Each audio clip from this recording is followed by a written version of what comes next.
que nous sommes 15 minutes en retard, mais c'est comme ça. Chers amis, chers collègues, bonsoir. Merci à vous toutes et tous d'être là, d'être venus.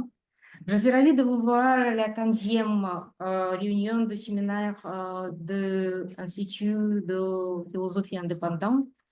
Notre association internationale est fondée par des philosophes russes qui ont quitté leur pays à des accords de la politique militaire des autorités et la guerre en Ukraine.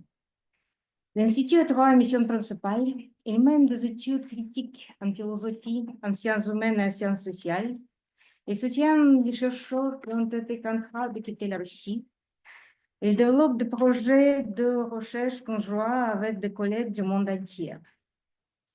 Le 30 janvier dernier, le ministère de la Justice de la Russie a proclamé notre association indésirable pour la Russie, ce qui rend notre travail plus difficile pour les gens avec le passeport russe. Car pour eux, collaborer avec une organisation indésirable implique des amendes, voire des persécutions criminelles. Nous avons pourtant décidé de poursuivre notre activité et faire appel de la décision du ministère de la Justice de Russie, y compris auprès de la Cour de justice de l'Union européenne. Nous cherchons toujours des réponses aux questions globales suivantes. Quelle est la logique historique et sociopolitique des événements qui se déroulent sous nos yeux? Quel rôle jouent les écoles et les traditions philosophiques nationales dans le monde contemporain? Quelle pourrait être la contribution de la communauté universitaire pour sortir de la crise actuelle? Comme d'habitude, le séminaire d'aujourd'hui est aussi en direct sur Zoom, car il est très important que nos collègues qui ne sont pas à Paris puissent y assister virtuellement et participer à la discussion. L'enregistrement sera également publié sur YouTube pour les gens qui vont le regarder en différé. Notre public est assez large. Aujourd'hui, nous sommes en présence de Monsieur Professeur Ondrej Marchevský de l'Université Presov de Slovaquie. Son intervention s'intitule Enjeux de symboles intellectuels pendant les changements générationnels dans la philosophie russe du XXe siècle. Et se fera en anglais. À la fin, il y aura une discussion autour de vos questions et commentaires. Cher André, je vous cède la parole, c'est à vous. Et finalement, on va commencer.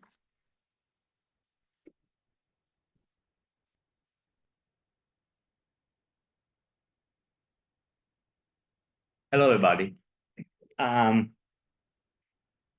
Yulia, honorable colleagues, at the beginning, I would like to say great thank you, dear Yulia and colleagues from the Sorbonne University to invite me here. You cannot imagine how extraordinary honor it is for me. In my lecture, an intellectual double issue in a generational shift of 20th century Russian philosophy, I would like to, with humble and gratefulness, introduce you results of my few years inquiry. Maybe one short additional information. In fact, I'm not Marchevský, but Marchevský.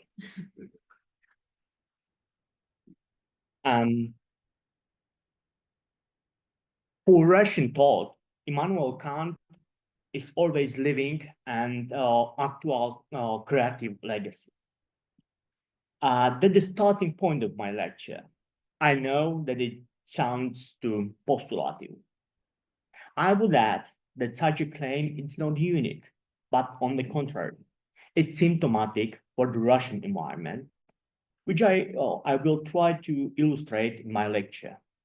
It's possible to notice that it's also inherent in the investigation of Russian philosophical and spiritual heritage of wider provenance. I hope that during my lecture, I will make it much more clear with influence on recent events we can be witness of. I will follow this content. At first, I would like to introduce you the problem or issue of symbolism and the intellectual symbol issue. In next step, I will focus on Ondrej Bailey's interpretation of Kant in the context of Russian symbolism and also in context of intellectual symbol issue. Next part of my lecture is determined by the quintessence of the radically grasped position contract towards Immanuel Kant, his work, and especially towards Kant as an intellectual symbol. This quintessence is represented by the Vladimir Francevich Ernst and Yakov Emanuelovich Golosoker. Kant will be an intellectual symbol in the reflections and critical remarks of Ernst and Golosoker. Their choice is not accidental, as I think. They are not only united by the fact that they formulate their positions in the 20th century, same like Bailey, and that their thinking has strong religious foundations. What unites them above all is the need to come to terms with Kant to good or for good. Their interest is strictly tied to Kant's critique of pure reason, which will be crucial in assessing their contraposition. What unites them in their grasp of Kant as a devil, a demonic figure worthy of hatred and opprobrium. Kant as a thinker who is the source of what is dangerous and fatally wrong for humanity. A thinker who must be fought and defeated. In the history of philosophy, the birth of original ideas is often stimulated by a dispute, conflict, borderline situations such as war, bloody revolution, or coup. The Enlightenment initiative of Immanuel Kant was not indifferent to such epochal ruptures of his time.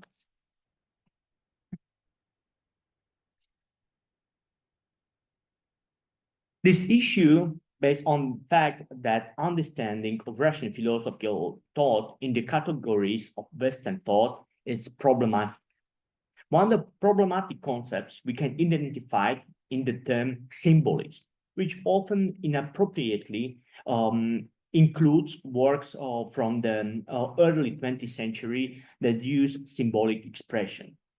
And this expression is not used primarily because of the author's creative interest, but, for example, in an attempt to present the author's ideas and avoid the censorship to which literary works, including philosophical texts, were subjected.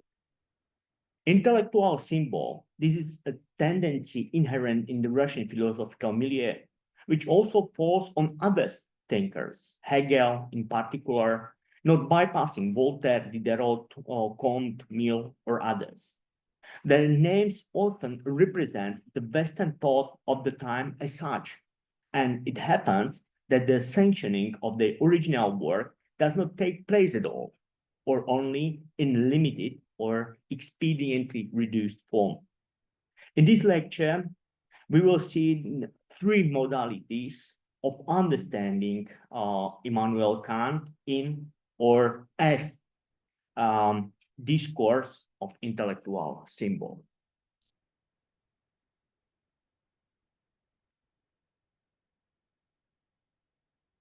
The occasion of 100th anniversary of Immanuel Kant's death was a colossal impulse for many researchers of Immanuel Kant's legacy.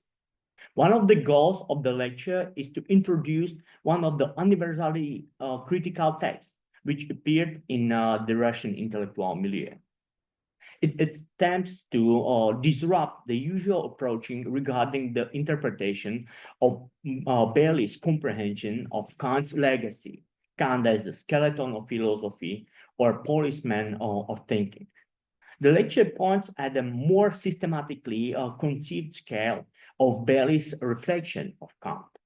From Bailey's point of view, Kant is the author of firm ground for the shaping of thought. On the unstable background of philosophy, which during the historical development of thought succumbed the erosion, it is Kant philosophy that serves as the stabilizing base. Moreover, Bailey tries to highlight that Kant's epistemology forms precisely outlined foundations for the building of knowledge of the world and philosophical comprehension, not only of history, but also symbolism, the symbolism of Ondrej Bailey.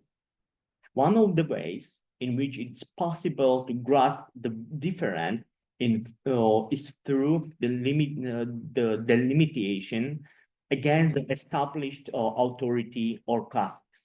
This approach might also expose another dimension of otherness as the originality of Bailey's approach to Kant.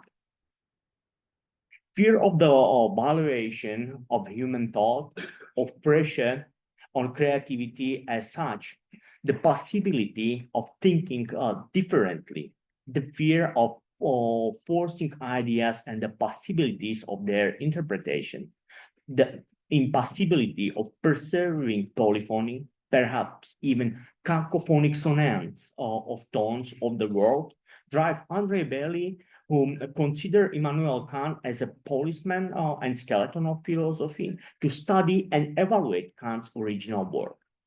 We will see that Kant could be highly efficient bodyguard officer, of course, in symbolic meaning.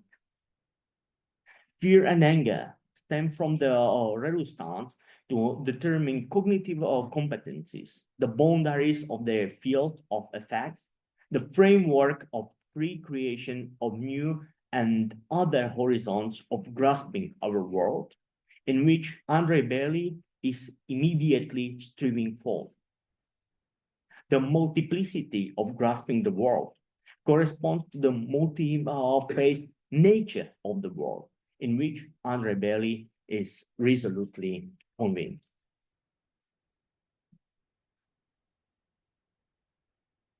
Well, just briefly about Ondrej Bailey. Boris Bugayev was born in Moscow into prominent intellectual family. His father, Nikolai Bugayev, was a noted mathematician who is regarded as a founder of the Moscow School of Mathematics. His mother, Alexandra Dmitrievna, was not only highly intelligent, and she was also a pianist, providing Bugayev his musical education at a young age. His family was in very close relationship with the family of Solovyovs. It was Mikhail Solovyov, younger brother of Vladimir Sergeyevich, who gave Bugayev his pseudonym Ondrej Bailey. He is well known as a writer and novelist, especially thanks to his novel Petersburg, which was regarded by Vladimir Nabokov as one of the masterpieces of modernist literature. But he was also a capable thinker, influenced by Immanuel Kant, Arthur Schopenhauer, Rudolf Steiner, or Neo-Kantianism. This field of philosophical and aesthetic thought is a testbed for Kant's legacy in interpretation of Bailey. Key textual starting point of my lecture is the article Criticism and Symbolism. It was written for the magazine or journal Bailey. It appeared in the second issue of 1904 and is associated with the memory of, as I mentioned, the 100th anniversary of Kant's death.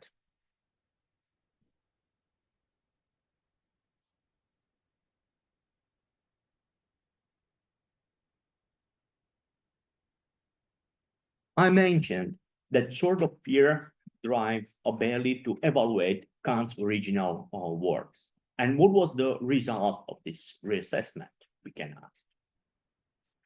From Ondrej Bailey's approach, it is interesting for us that in addition to working with the critique of pure reason, there is noticeable interest and direct referencing to not so often treated work of Immanuel Kant. The very first published work, Gedanken von der wahre Schätzung der lebendigen Kräfte. As an initial motive of contextual framework of Bailey's reflections, we can consider his commentary on the role of scientific knowledge in becoming acquainted with the world. I quote, "The problems of being are not exhausted by inclusion in the system of scientific knowledge. Science appears to be a foundation that confirms on the outside the validity of this or that internally independent philosophical conception. Such values in science are the result of proper assigning of a scientific method to the subject of experience." End of quotation. For Bailey, there is an irreplaceable position for science, but at the same time, he categorically refuses to ascribe any universal significance to it. We can also see this in his attitude toward the associated issue, towards dogmatism, which penetrates his thought as a whole in the analyzed work. I consider it essential to emphasize that although Bailey's thought has its own religious spirituality, he considers dogmatism as a problematic outside of any confessional framework.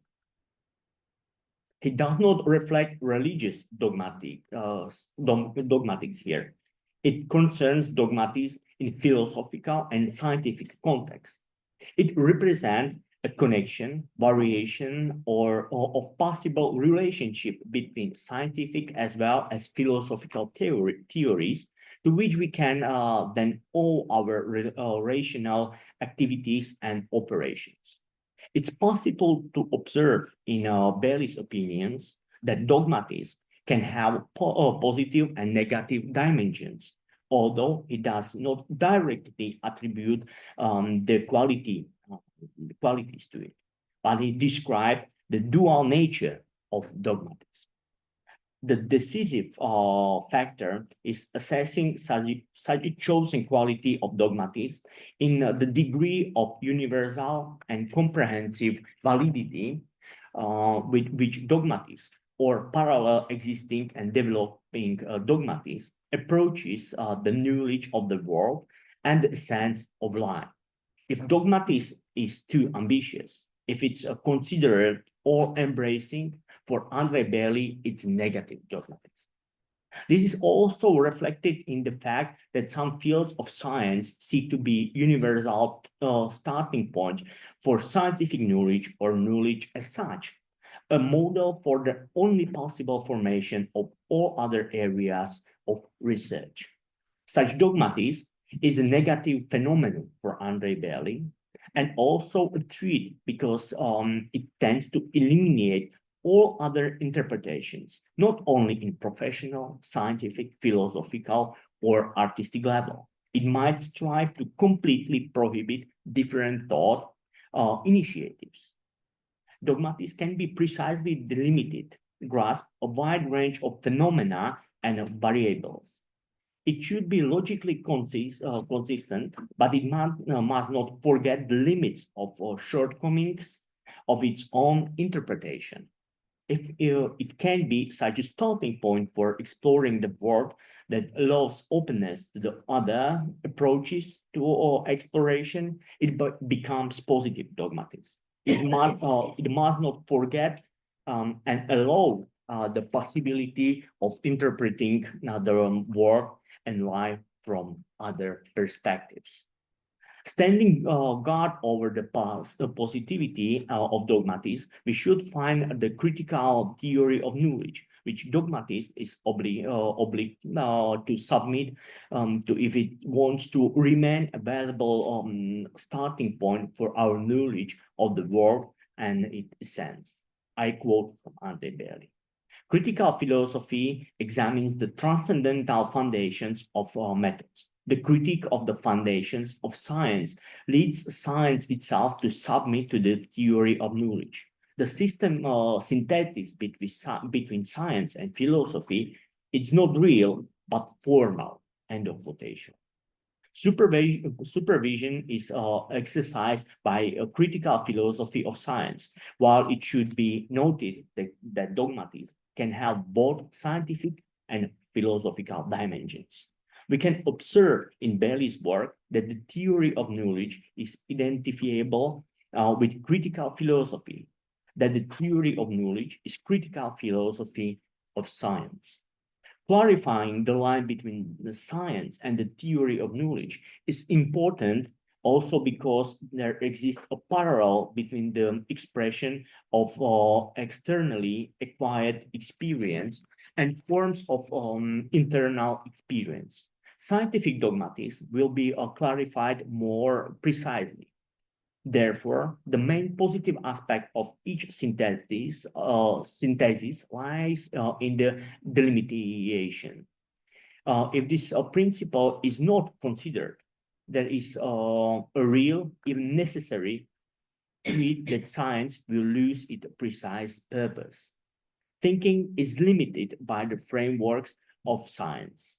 Bailey sees the spontaneous mixing of cognitive competencies and an excessive ambition of scientific cognition as a great problem of knowledge of his times. An assessment by the theory of knowledge should prevent that. We shall continue with the criticism. The area of criticism is the one in which the work of Immanuel Kant has left the most significant and valuable legacy. This is essential in determining the boundaries of cognitive processes, which the Russian symbolist illustrated as follows, I quote, criticism, the boundary between dogmatism and symbolism is the outward expression of every honest mysticism. Criticism, a sword separating thinking from feeling. Without the exaltation of the spirit, it endorses thinking, rises feeling. End of quotation. Criticism act as a separator of attitudes. It compares into a cold weapon cup. Alternatively, criticism determines the perspective between the degrees of consciousness. Criticism is a priest that refracts the light of the soul into colors of rainbow. It creates a parallel of colors from which many compositions of our worldviews can be created. Ondrej Bailey links the role of criticism to the key that opens many doors. It is search for an exit, reason crosses around endless corridors of thought. According to Bailey, Kant is the creator of proper philosophical criticism. For the Russian symbolist, it is Kant who revives dogmatic philosophical thinking. The reason why he was able to invoke the rebirth of such thinking is that he himself had undergone all its existing stages. On his part, in Bailey's grasp, Kant dealt creatively with the teaching of David Hume and was able to amendate outdated thinking. Based on his excellent knowledge, the detailed analysis was complemented by the unification of ideas of that which divided the views of Descartes and Leibniz. Kant's approach makes it possible to move the angle of view of the world to other level. Reality and the thinking that operates over it becomes object of observation for something third. He follows this by his evaluating of the significance of critique of pure reason, arguing that only after it we find it possible to speak of the degrees of consciousness that make up the whole ranges of our soul. In this evaluation of Kant's contribution, he emphasized the importance of his transcendental aesthetic. Transcendental aesthetic is the most important and perhaps even the sole pillar on which Kant philosophy stands firmly. It is the main battery against the immeasurable manifestations of philosophical dogmatism, which always attempt to penetrate itself again and again in the purified atmosphere of criticism. Reflection of criticism are thus expressed in reflections on the cognitive functions of two fundamental motives of Kant's epistemology, reason and understanding. After 100 years, the needs are changing. And here, Immanuel Kant no longer provides satisfactory solutions, but still is a good and a key starting point, at least for Ondrej Marchevský, for a new updated solution. That's why Kant can be understood as a good bodyguard officer in the approach of symbolism. Of course, in Ondrej Marchevský's understanding.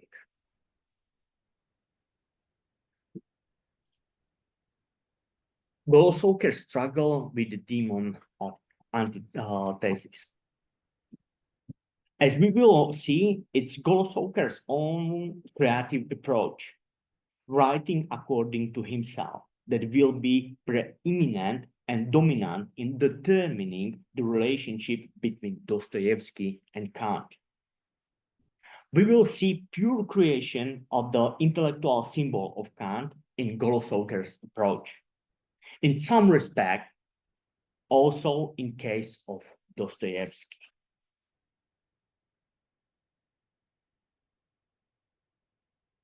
Well, once more again, just briefly in this moment about Yakov Emanuelovich Golosoker. He graduated from the Historical and Philosophical Faculty of the St. Vladimir University in Kiev. He wrote diplomas in philology and in philosophy. In 1836, he was arrested until 1936, and till 1939 was in the camp in Vorkuta. He had a special interest to the classical epoch because of the wholesome unity of philosophy and literature, and to German philosophy of the 19th century. He actively translated German and classical literary and philosophical texts. For example, the crucial Nietzsche's work, The Spoken Zarathustra. He's author of monograph, The Logic of Myth. I will mention this book a bit later. I quote, "Here the antithesis battles with thesis. The battlefield is Dostoevsky novel, Brothers Karamazov." End of quotation. Surely no reader of Golosoker's work, Dostoevsky and Kant, or reflections of reader on the novel The Brothers Karamazov and Kant's treatise The Critique of Pure Reason will be left cold by this statement. In order to make this dramatic plot outlined by Golosoker clear, it is necessary to clarify Kant's place in the consideration and his position towards Dostoevsky's novel. Naturally, as Golosoker sees it, more precisely as Golosoker wants to see it, I quote, "Whenever a thinker would go on the philosophical road, he would have to cross the bridge that bears the name Kant." End of quotation. For him, Kant's work is one of the 7 wonders of rational constructivism. So let's see closer.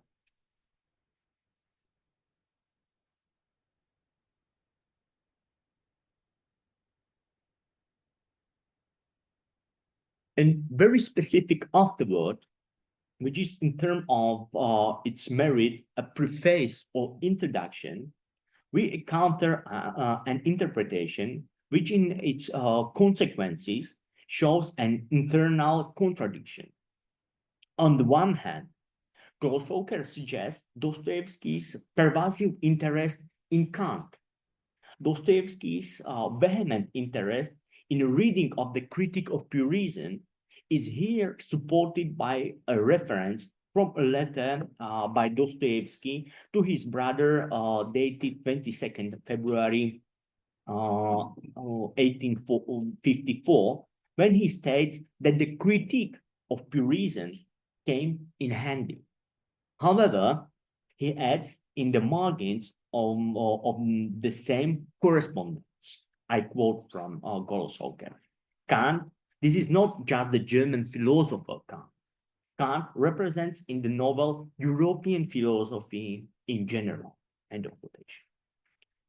Perhaps it would be correct to say that he is only the symbol, but not Kant as such. Glossoker's afterword of the struggle with oneself, which ties in naturally with Dostoevsky, sounds extremely vague. As thus, the following justification for the presence of Kant in Dostoevsky's unfinished novel, I quote, the reference to the Critique of Pure Reason is found in the novel. That inimical and poisonous word, the embellishing the novel, critique, and quotation from the Glossoker. In addition, this seems to contradict the fact that Kant is like a symbol from another part of this conclusion, which is actually an introduction. It seems to us that Dostoevsky is pushed into this reading of the Critique of Pure Reason by Glossoker. It is noticeable that there may be now other inspiration. In fact, in the aforementioned letter, Dostoevsky also writes about the need for the works of other philosophers, such as Giambattista Vico or Hegel. We do not wish to be snide, but if he had introduced this claim in his introduction, where they properly belong, he would probably have revealed his cards enough to put off some of his readers. He would have done what probably happens to a large proportion of readers of some crime stories, where a non-essential climax negates the value of the whole story and plot.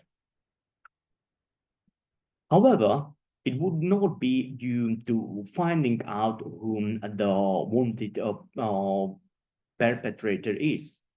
In the case of Glossoker, the revelation would be that this is not a confrontation between Dostoevsky and Kant. There is a confrontation of Glossoker metaphysical attitudes with the symbol, or more faithfully, the dramatizing illusion of Kant and the scene created by Dostoevsky's novel. This is precisely how one might describe the platform for the emergence of Glossoker's own reflections. In this rethinking, that appears to be Glossoker's preeminent product and determines his entire work. Indeed, it's Glossoker who seems to realize this particular rethinking. He does so it in a doggedly dramatic way. The product of his superstructure of Glossoker is, in all likelihood, a declaration referring directly to Dostoevsky's work with Kant. I quote, Dostoevsky made Kant, or more precisely the antithesis of his antinomies, the symbol of all that struggled against, both in himself and with his adversaries, as a writer, publicist, and thinker. Moreover, he himself engaged in a duel with Kant antithesis, end of quotation. It is questionable to what extent this dispute is a dispute fabricated by Glossoker. We venture to say that it is by him to a fundamental or even exclusive. extent. The object of the Golosoker authentic interest is not only in Kant's antithetics. He is not even authentically interested in all four antinomies of pure reason. He's only interested in one of them, and that too in the form he formulates, so speak, in the image of his own doctrine.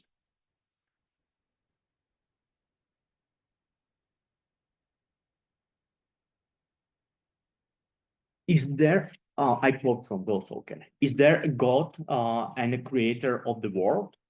Is there no God and creator of the world? This is Dostoevsky's alleged grasp of this. I quote from Kant, thesis. Something belongs to the world which is either as a part of it or as its cause, a supremely necessary being. Antithesis. Nowhere, neither in the world nor outside it, does there exist an intrinsically necessary being as its cause. End of quotation from Kant's Critical Pure Reason. In this approach by Golosoker, there is a fundamental problematic moment of a formal logical nature, or also attributable to the theory of speech acts. It is related to the formulation of thesis and antithesis in the form of question. The problem lies in the extent to which a question can be accepted as a thesis and antithesis respectively. From the point of view of formal logic, this should be unacceptable. It is related to the fact that from the point of view of formal logic, a question cannot be considered as proposition. Leaving aside the problem of formulating the thesis as a question, which is admittedly a fundamental formal logic problem, a strong impulse in the approach we have outlined in Golosoker's assessment of the nature of antinomies is an issue that stands in Kant's doctrine without clear justification. It is as if it were the sole object of Kant's concern, the culminating point of his work.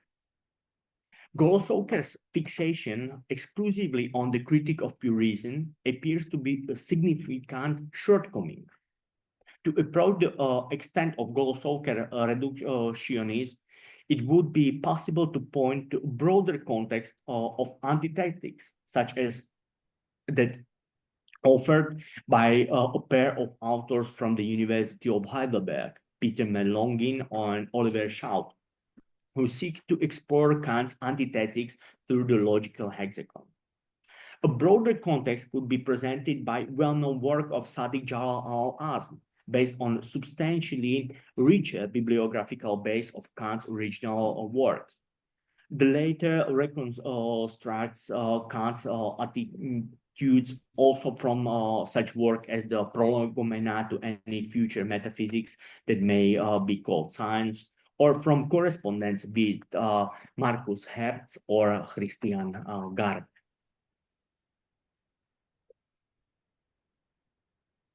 I believe that these are sufficient excursions to reinforce of the merits, the suspicious that Golosoker is being deliberately selective in his approach to the problem of antinomies. For Kant, antinomies are an initial issue, a guiding stimulus as captured by us, not the end result of his reasoning, which should lead to some inevitable marasmus in the affliction of the world. The motive of antinomies thus become merely fabulative, dramatizing Golosoker's interpretation. The question arises, does this criticism merely pave the way for Golosoker's peculiar conception of the imaginative absolute? We can meet the imaginative absolute in his work, The Logic of Myth. It is the imaginative absolute that stands above both the nature and the culture in man. determines it, but is neither natural, nor the product of culture. This is perhaps what is the real source of the battle drama using the antinomies of Kant's pure reason.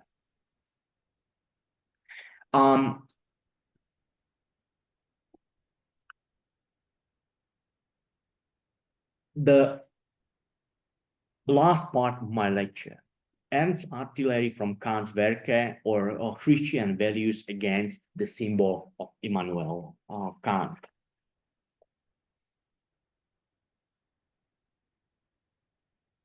The aim of this part of lecture is projected into specific objectives.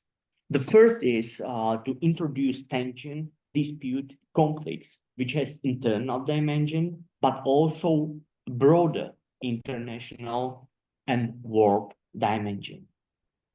In this tension, we will see that struggle for the logos, it's not only a title of Ernst's work. I will focus my attention on two approaches. Ernst approaches to Kant legacy and to Kant as a quintessence of intellectual symbol phenomenon in Russian philosophy. Critique as signum laudis. That is last but not the least task of my lecture, which is based on 4 works of Ernst: Struggle for the Logos, From Kant to Klub, Kritika kantovského poňatia istiny, Súšnosť nemeckého fenomenalizma. In the case of sources, it is necessary to admit that there is only one work of Immanuel Kant which paid attention of Ernst, its Critique of Pure Reason. Fact is that in Struggle for the Logos is mentioned critique of practical reason, but it's just mentioned. As we will see, it's a crucial issue. But let me add few personal entries about Ernst. He was a publicist, religious leader, and philosopher. He's considered one of the main representatives of Russian neo-Slavianophilism. He studied philosophy at the Moscow University, where he later lectured. As a young man, he became known for a series of lectures at the Philosophical Religious Society, Filozofisko-religiozne общество, which made him famous for their admirable precision and sophistication. What is crucial for this lecture is how Ernst perceived the First World War. For him, it was a conflict of values and doctrines, a conflict of ideas. On the one side of the trenches stood the Germanic spirit, largely determined by the rationality of Immanuel Kant, and on the other side stood the Russian spiritual forces. Why Christ? Why not Kant? To fulfill the goal of my lecture, it's necessary to introduce dimension and circumstances of creation and confrontation with Kant. Ernst's 2 questions that I present play a determining role for the whole this content and also for Ernst's approach to Kant in general. They are born in conflict and nourishing tension. The first was geopolitical and ideological, and it leads to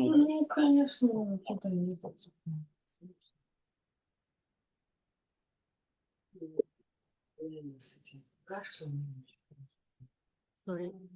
no problem. May I continue? Сейчас будут вот такие вот дорожки. Could you please switch on the sound?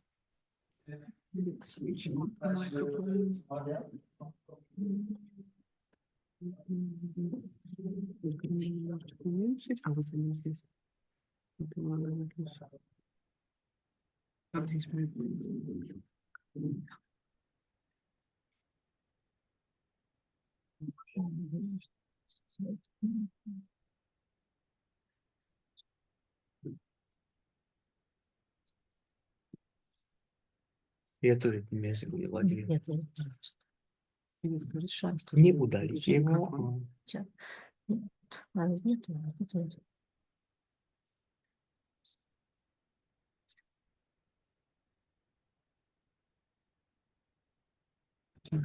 Французский. Sophie, could you please switch off your microphone?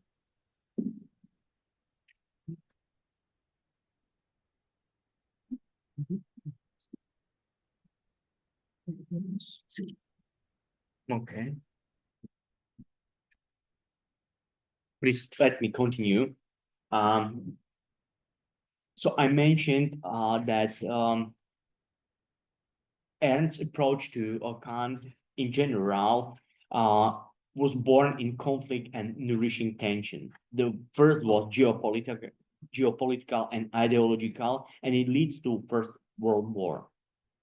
I would like to highlight that his work from Kant to Krupp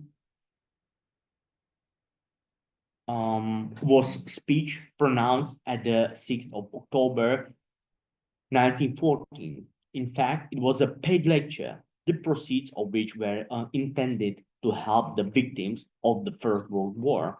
And it was delivered at the time when this conflict was raging in Europe, and the world and the Russian environment was affected by it on several levels. It is to be expected that he was also trying to impress rhetorically. In my view, one of its intentions can be relevantly thought of as therapy in the marasmus of life events. It seeks to identify, to diagnose the source of the contagion, and to present a method of spiritual healing, at least in the possible horizon of the ultimate victory of the authentic values over the cold rational Germanic calculus. Among other intellectual polemics and disputes, the intellectual milieu of early 20th century Russia is characterized by the fundamental tension between two camps of thought.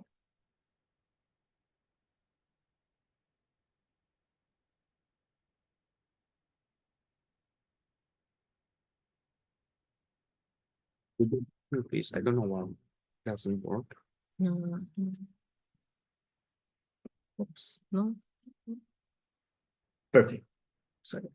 That's right. Thank you, Yulia. The logos and Puj. Logos Association and the eponymous journal.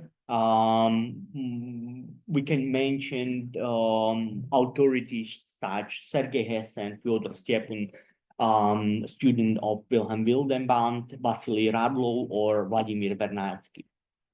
It's possible to add that International Philosophical Congress held in Heidelberg 1908 was a strong stimulus for the formation of the association, the editorial board, and later for the publication of the journal itself. Puj was Moscow-based religious philosophical publishing house, created and developed by Pavel Florensky, Sergei Bulgakov, and Vladimir Francevich. The main subject of controversy was the position of religion in the formation of Russian philosophical and overall spiritual tradition and culture. Logos held opinion that religion and church were only part of elements constituting culture. As problem of inquiry, they are only part of cultural inquiry. In the views of Puj, philosophy and culture were determined by the Christian doctrine, and as such were exclusively internal church issue. The fact that thought clashes with a clearly named adversary may be suggested by the title of Ernst's work, Struggle for Logos. But the struggle is not only in the title of mentioned work. and actively enters into deep dispute with his logos on the one hand, but on the other hand, into disputes about meaning of logos. He ironically speaks of Freiburg, Heidelberg, Marburg, and other university towns of Germany as the new Athens. But in his relation to logos, that does not remain only in the position of ironic criticism. He accuses his ideological and philosophical opponents of misusing the very word logos. He clarified his position in the following way, I quote, "It is a slogan that calls philosophy to return from scholasticism and abstraction to life. It does not rape life by ridicule. On contrary, by perceiving it, it is to become an inspiring and sensitive interpretation of its dim meaning, its hidden joy, its important tasks," end of quotation. From the hinted statement of Ern, I emphasize the need to return to life, to what we live every day, where we decide and act. Based on this is Ern convinced that every significant movement of thought, every great philosophy or spiritual heritage is ultimately manifested in concrete creations. For example, the Gothic Cathedral of Notre Dame is an expression of the ideas and values of French Catholicism. In this regard, the thought of Kant finds its expression in Krupp's artillery and points out that, I quote, "German militarism is a direct descendant of Kant's phenomenalism," end of quotation. And then he adds, I quote, "Krupp's cannons are the most soulful, nationalistic, and bloody offspring of German militarism. Genealogically, then, the Krupp's cannons are the offspring of the descendant, that is, the grandchildren of Kant's philosophy," end of quotation. In this speech, he does not spare strong language or sharp criticism of Kant. He describes another of the more subsequential legacies of the thinker in these words, I quote, "The executioner of the old and living God was Kant," end of quotation. He names Kant as the one who killed God. Nietzsche is for Ern only a kind of reporter or statistician who maps out the scene of the crime and refers Nietzsche's statement on Ern as anachronistic.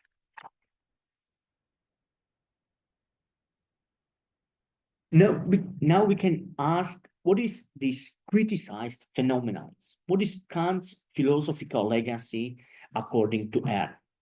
In the struggle for the logos, in milder and more substantive tone, writes, I quote, "Pure ratio, in the person of its greatest representative, Kant, regards God as the indispensable idea of reason," end of quotation. Consequently, he says of Kant himself, I quote, "He reaches for the soul of culture as he ruthlessly tears the tie between culture and creative depths of cosmic life," end of quotation. In fact, I cannot agree with Ernst's judgment. In difficult situation, Kant represents for Ern the culmination of a certain heritage of thought that was inherent in European philosophy. This is an interpretation that to reductively conclude the message of critique of pure reason. As I mentioned, the intellectual symbol phenomenon is tendency inherent in the Russian intellectual milieu, which also falls on other thinkers, as I mentioned, Hegel, Voltaire, Diderot, Kant, Mill. Their names often represent the Western thought of the time as such, and it happens that the sanctioning of the original work does not take place at all, or only in limited or expediently reduced form. They can be used as a symbolic example because are well known.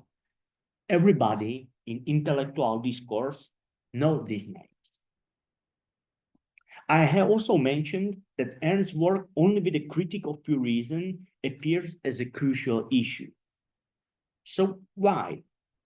Well, because Kant's critique of pure reason is based for philosophy and also way how to discover surrounding world. It is stimulus for rethinking world, not the final result of his legacy. In this line of argument, of my argument, I can check a conviction that there may have been a deliberate disregard within end strategy of such writing of Kant as perpetual peace, idea for universal history with a cosmopolitan purpose, conjectural beginning of human history, and other works of Kant, which represent negation of any militarism, especially in the horizon of the future. My question is, does Ernst ignore it? Critique as signum laudis.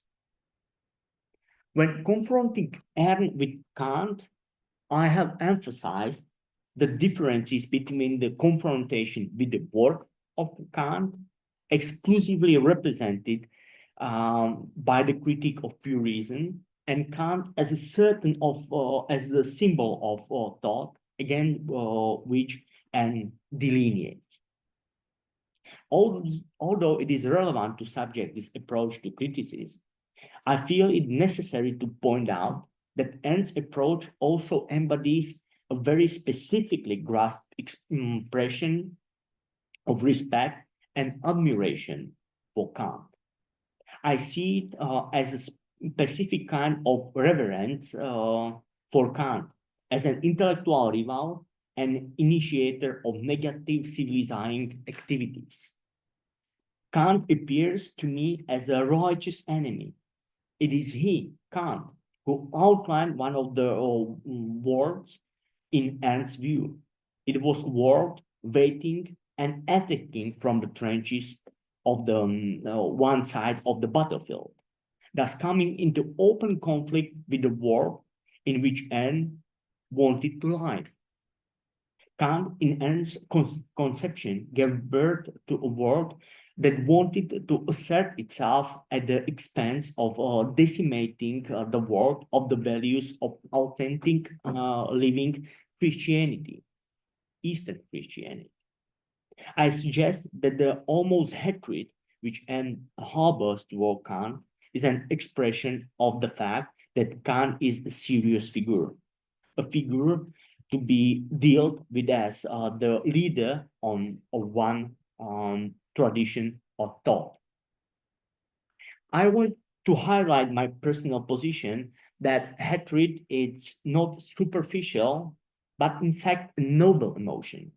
Hatred is not common antipathy or intolerance, an unsympathetic feeling. We cannot hate a person who is indifferent to us. Hatred carries with it the demonstration that someone is at least our equal. Often, however, it says even more.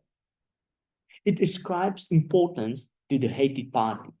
It makes it the bear of an attitude that affects us so much that our innermost self becomes the wounded one. The hated party thus becomes someone who can strike at the living within us, a space that can be resistant to the attitudes of all those in non-referential surrounding crowd. And here comes another my question without, unfortunately, pure answer. When Kant is just symbol, are hatred and admiration possible?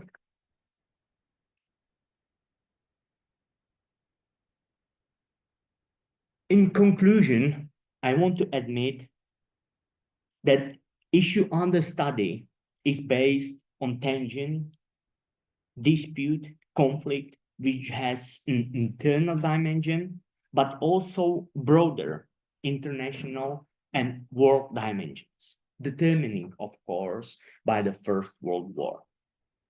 It is thus an unintended allusion to our time of a bloody military conflict in Ukraine, a conflict in which the standard elements of differentiation between us and them sort of disappeared, lost their function, and had to be replaced by the letters on the equipment and colored bands on the uniforms of the opposing sides.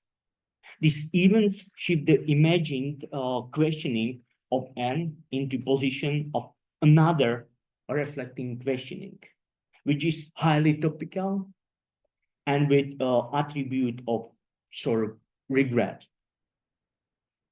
Did the world that Ern so adamantly defended not convert into what he had originally wanted to fight against?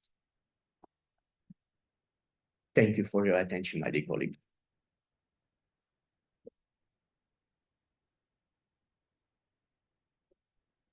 So now questions.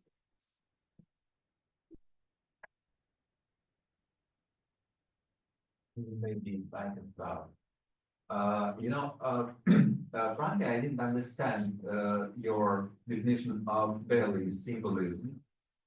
But to make a long answer short, I'll reduce the question about the nature of his symbolism just to possible two aspects. That was the time of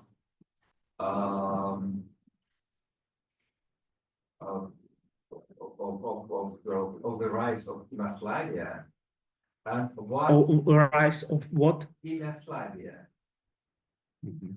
Yes. In Yugoslavia. So for Yugoslavia, it was important to make an equivalence between the symbol and symbolized. That Okay. they must be united.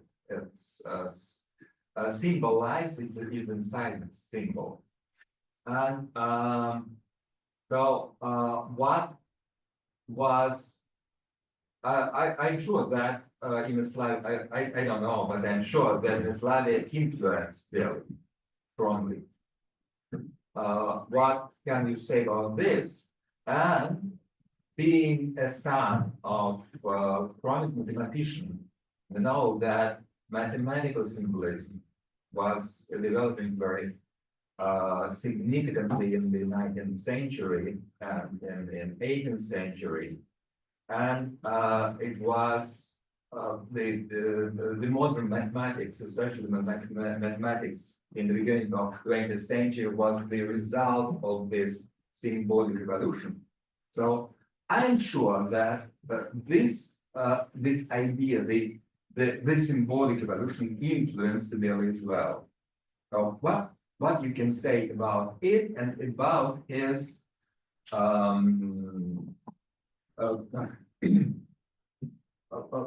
for me, Bailey's symbolism was more of poetical origin. It was of poetical nature, and know that symbolism in poesy is something very different from the symbolism in philosophy. And for me, that would be the philosophical view of Bailey's symbolism would be something new, and this is because I'm wondering about these two things. Okay. I'm not sure. I understand your question in a correct way. So you asked me about the Bailey's meaning of symbolism in a philosophical understanding. Why is symbolism important, or how we can understand symbolism in Bailey's legacy as a sort of philosophical thought? Am I right? Yeah, right. But I'm more wondering about not his legacy, but about his involvement in the precedent of philosophical developments. So the symbolic revolution preceded Bailey, and Yugoslavia, the development of this idea that Jesus Christ is the name, God is the name of God. This basic idea of McLaren. What he took from these two sources. From mathematics and emotion. From symbolic revolution in mathematics and from Yugoslavia's know that Bulgakov, Florensky were very close to Yugoslavia, and some mathematicians as well. Basically, to a big extent, the attack on the Moscow Mathematical School in 1930 was because of their close connections with Yugoslavian philosophers, Florensky, among others. Oh, I'm so sorry. I don't have detailed information about this influence. I'm so sorry. I can't respond to your question meritorically. I'm so sorry. Yeah. Take me helping with the English equivalent for Yugoslavia as name verification. But I noticed that you can read Russian, so it couldn't be. Okay, but I have no information about this kind of influence. I'm so sorry. Okay. But thank you for your points.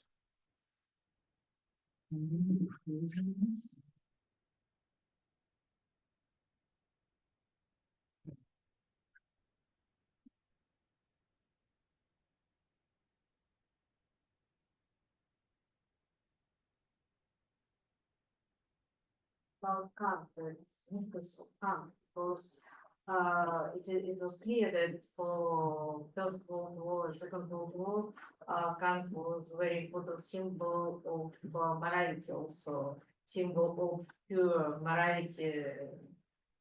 His imperative and was something important, inevitable for everybody in European culture, Russian European.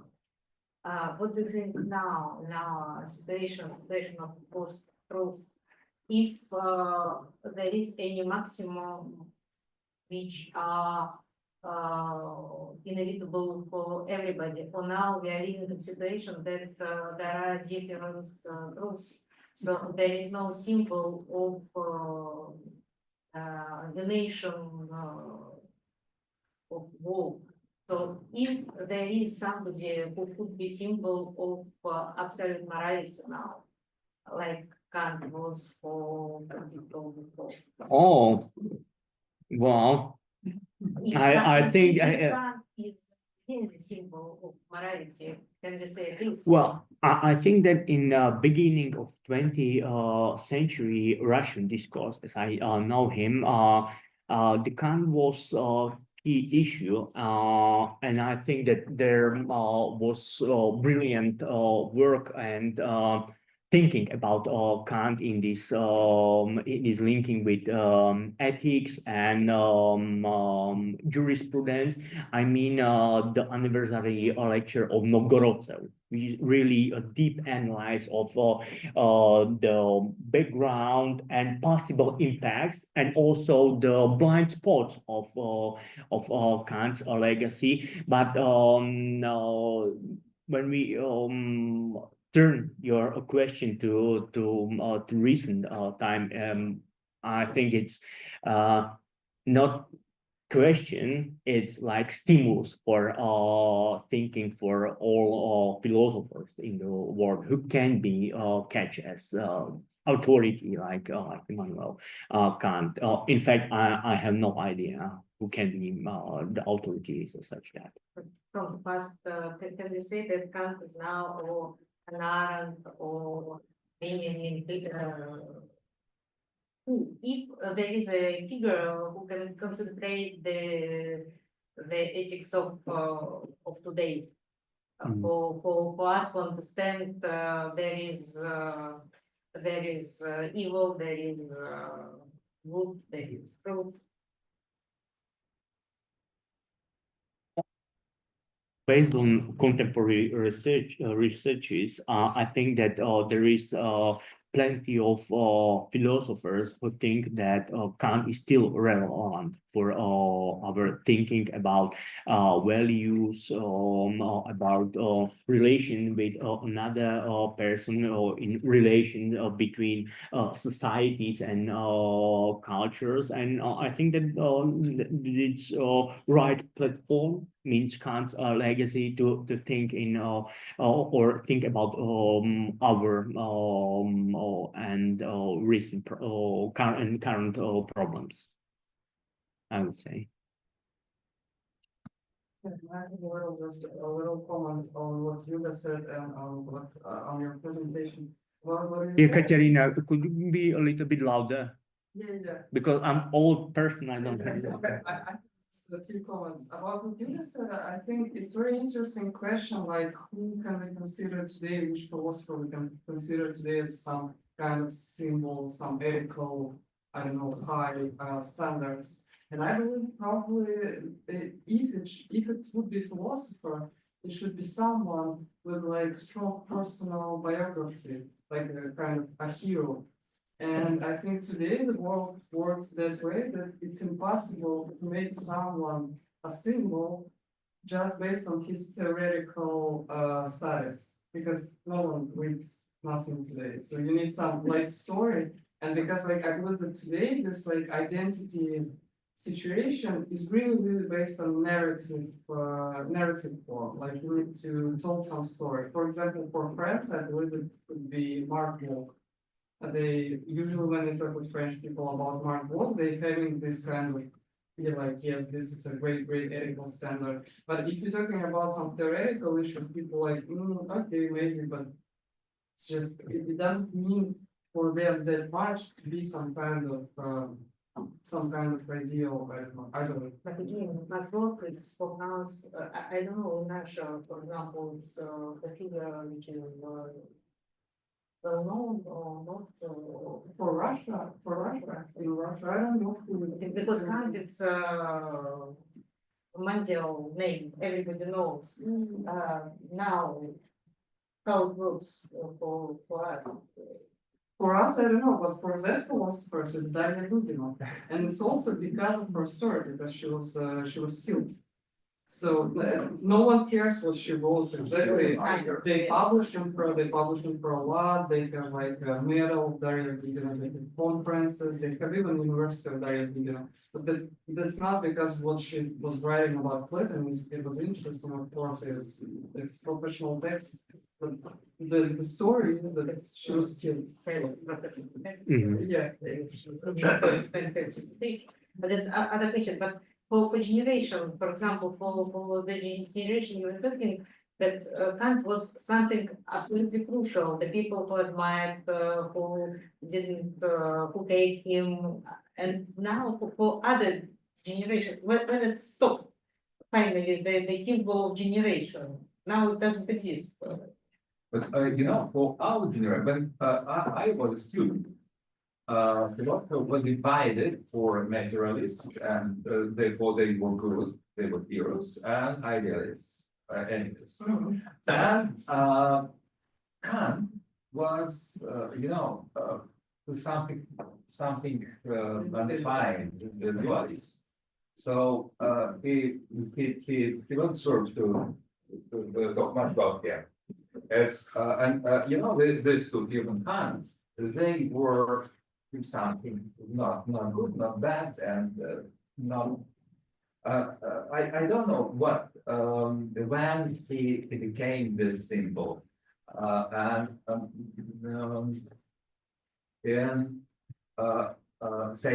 certainly in the 19th century. For example, Schelling was in Luxembourg.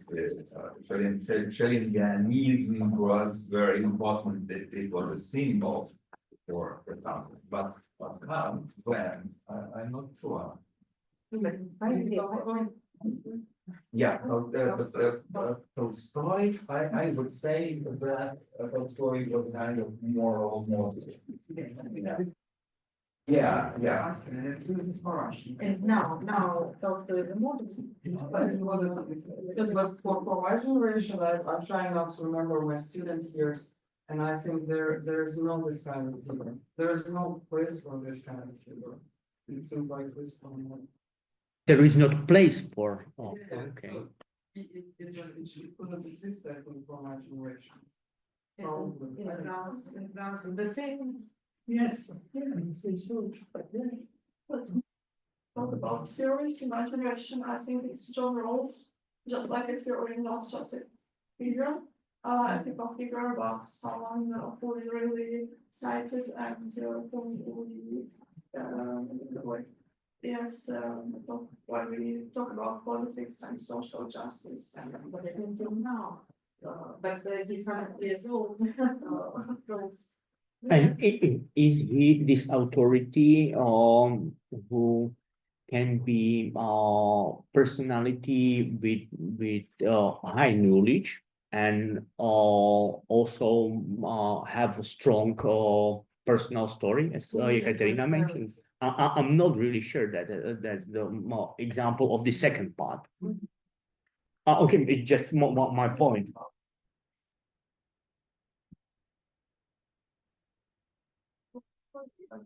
Because it's not a symbol, but theory is quite applicable now. Mhm. I also had like second common question, I don't know, because talking about this symbolism, when we're talking about Kant just as a symbol and just exactly during the war, I mean, this Russian-Ukrainian war, it was very interesting moment at this Kaliningrad Congress, because first, at the first time, this governor of Kaliningrad Oblast, he was against the Kant. He gave this interview that like Kant, he's this kind of evil, like it was 100 years ago, like he's a demon, he represents everything Western and things like this. But then something changed. And so they changed that probably because the Congress was already ready and there was money putting in this Congress. And so they changed it, probably so that Kant is a trophy. It's like a trophy of during Russian trophy. It's Russian trophy. So in this sense, if they I don't know, consider Kant now not as evil, but as something that you can make trophy of, so this is symbol of what? Of this like kind of this border control, as Billy said, like you can control the borders and you can make your own limits. Okay. What is the symbol behind this trophy? The symbol of what? Yeah. First of all, I think your question is good example how we can work with Kant as a symbol. We have government official who says in one speech it's a devil, and another, okay, let's say it's our trophy. Yeah, but we always use Kant as a symbol. Everybody knows Kant. We cannot use for intellectual symbol Christian Wolff, for example. Yeah, a big man, but in fact he's not so worldwidely new to be a symbol. Yes, and the one moment, and second moment is that I don't know who really can be now. Perhaps it can be everything we want, unfortunately.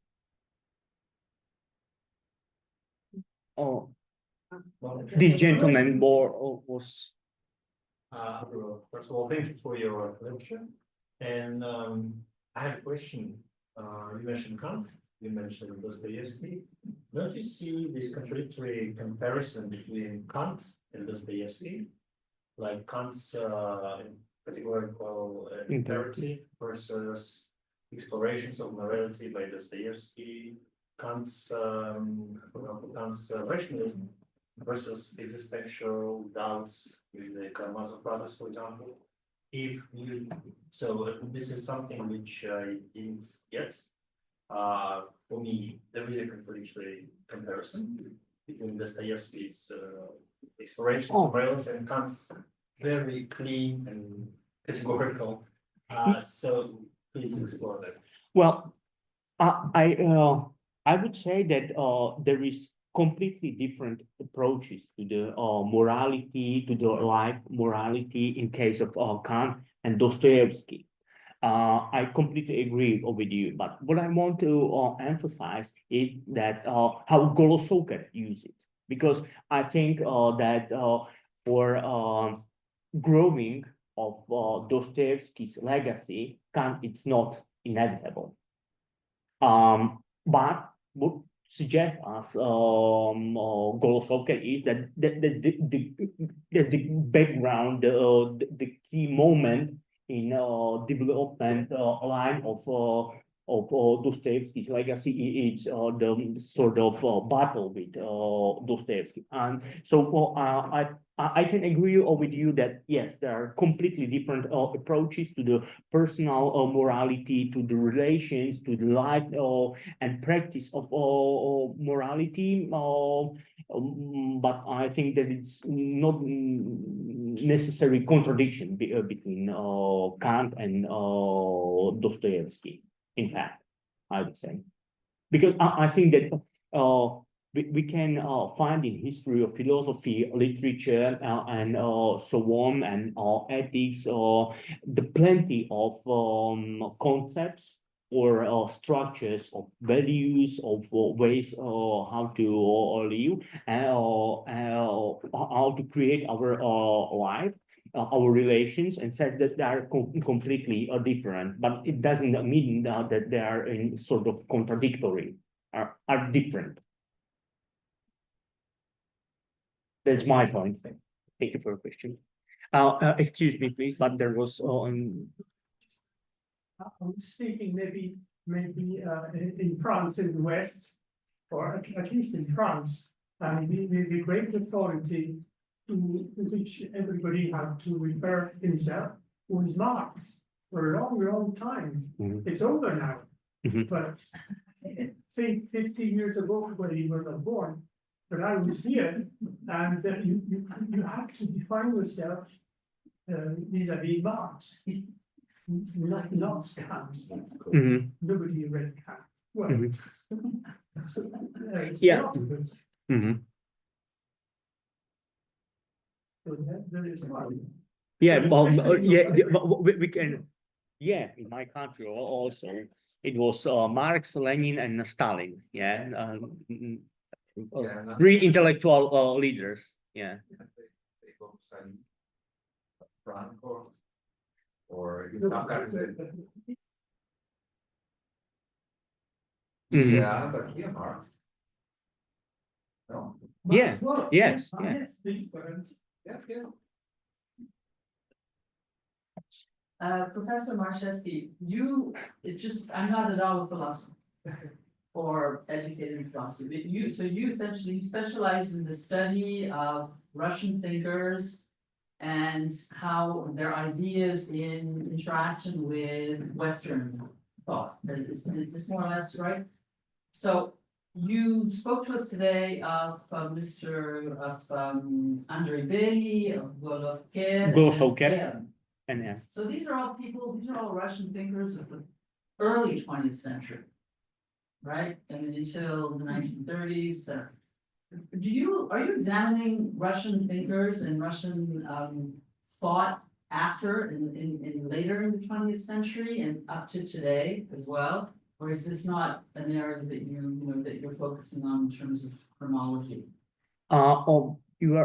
You asked me if I'm interested in my inquiry about or more Russian thinkers. well It's a good question. I have one paper which was actually published in Philosophy about about Kantiana. It means Kant studies in this journal. And this inquiry is from the very first number of Philosophy to the I think the last number it was second number of 2021, and I try to uncover some of tendencies in inquiry of Kant on the pages of this journal. So that's what I have done. So it's still current. Yeah, it is. Definitely. It was 300 years old. Yeah. Everybody must write. Yeah. So it hasn't actually changed over the Soviet period, and the work on Kant hasn't actually been affected by presumably the Sovietization. As far as I know, in the Soviet era, there were research of Kant's legacy. I'm not a specialist in this period, but Professor Kruglov published the plenty of really meritorically relevant papers about this period and various modalities and approaches to Kant during the Soviet era. Actually, there were two collections of works of Kant published in Russia. The first one in the 70s, and the second one in 2000. That was 6-volume double language, Russian, German, and parallel language. Parallel text. It was extremely new approach, very fruitful. And what can I say, that during Second World War, Kant also was like the first World War figure, extremely important negative figure, because they started to play Nietzsche firstly. That Nietzsche is published the Nazi situation, and then after it was Kant, it was Fichte, and it was Hegel. No, Hegel all time exists. But the first one, Schelling, I think there was a big company against German idealism, and there was a philosopher, and the philosopher of Soviet Academy of Science, who wrote Kant in the year 43, a letter that philosophers who is continue studies of German philosophers, they are anti-Soviet because they make propaganda of Nazi, based on Nazi philosophy. And then history of philosophy, German philosophy was closed for 30 years. Nobody can write about it. Even Kant. Even Kant. Even Kant. Yes, Kant was All the Germans. the first one. Only one who existed, it was Hegel, but also And I guess Marx, Marx. he wasn't, Yeah. he wasn't considered to be sure. Yeah, because of Marx, yeah. But nevertheless, at the university we studied Hegel from Lenin's philosophy integral.